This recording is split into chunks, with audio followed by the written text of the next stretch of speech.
بسم اللہ الرحمن الرحیم۔ السلام علیکم ناظرین، ایک ایسا صحابی جو چل نہیں سکتا تھا، لنگڑا تھا، اور اپنے دین کی خاطر، نبی علیہ السلام کی خاطر اور اللہ کی رضا کے لیے جہاد میں اتر گیا۔ عمرو بن جموح رضی اللہ عنہ کی تمنا شہادت۔ حضرت عمرو بن جموح رضی اللہ عنہ پاؤں سے لنگڑے تھے۔ ان کے 4 بیٹے تھے جو اکثر حضور صلی اللہ علیہ وسلم کی خدمت میں بھی حاضر ہوتے اور لڑائیوں میں بھی شرکت کرتے۔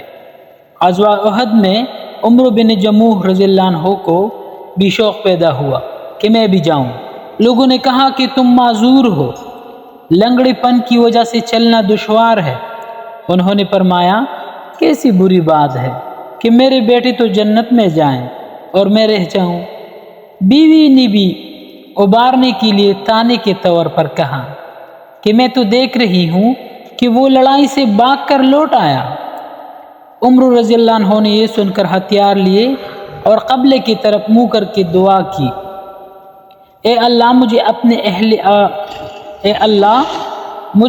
اہل کی طرف نہ لوٹانا۔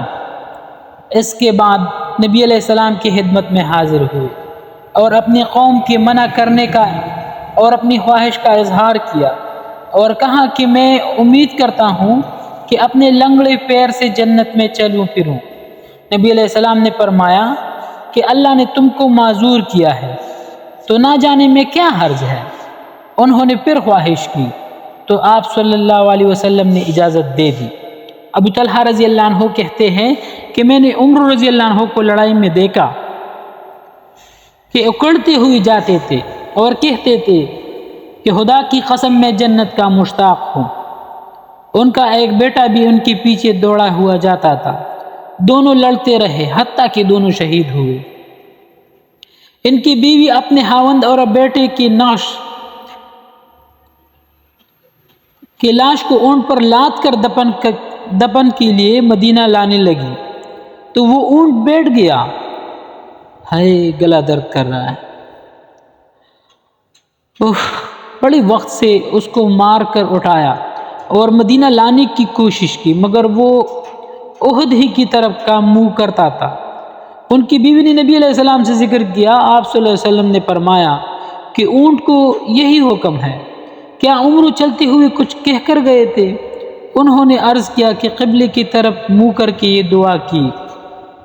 آپ صلی اللہ علیہ وسلم نے فرمایا، اسی وجہ سے یہ اونٹ اس طرف نہیں جاتا۔ اسی کا نام ہے جنت کا شوق، اور یہی ہے وہ سچا عشق اللہ کا اور اس کے رسول کا، جس کی وجہ سے صحابہ رضی اللہ عنہم کہاں سے کہاں پہنچ گئے۔ ان کے جذبے مرنے کے بعد بھی ویسے ہی رہتے ہیں۔ بہتری کوشش کی کہ اونٹ چلے، مگر یا تو وہ بیٹھ جاتا تھا یا خود کی طرف چلتا تھا۔ ہائے ہائے، صحابہ کرام کی قربانیاں۔ اللہ رب العزت ہم سب مسلمانوں میں صحابہ کرام کی طرح جذبہ اور توفیق عطا فرمائے۔ گلا بیٹھ گیا یار، گلا بیٹھ گیا۔ اللہ حافظ۔